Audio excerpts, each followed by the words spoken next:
In fairness, pati feng shui ay umaayon sa itinatakbo ng magandang relasyon ngayon ng kapamilya rumored couple na sina Kim Chiu at Paolo Avellino.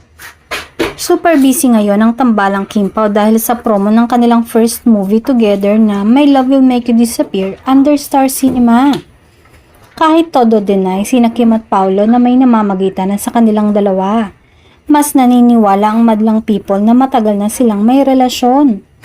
Kahit nga ang mga kasamahan ni Kim sa It's Showtime ay tinutokso sila palagi ni Paolo na ikinakikilig naman ng kanilang mga supporters all over the universe.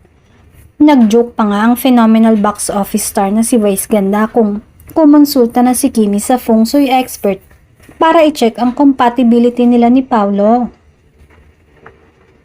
Okay naman, napafeng shui ko na. Okay naman daw yung dragon at horse, sana magtuloy-tuloy. Ang diretsahang sagot ni Kim.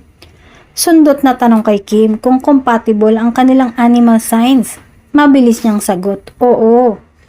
Tila nadulas na nga daw ang aktres nang sabihin ito sa isang interview na ikinatuwa naman ng madlang people, lalo na ng mga Kim Pao fans.